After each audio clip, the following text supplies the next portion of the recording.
Hi, in this video we are going to see how to enable dark mode in Windows 10.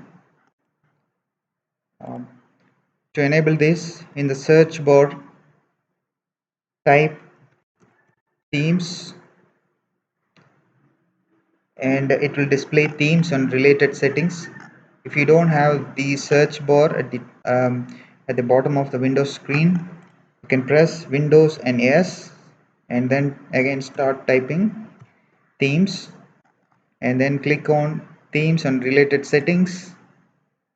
Here in the left hand side there are multiple options.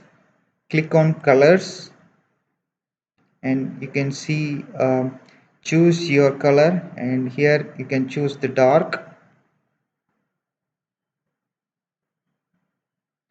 and wait for a few seconds. The windows will change um, all your windows to the dark mode. So this is how you can enable dark mode in Windows 10.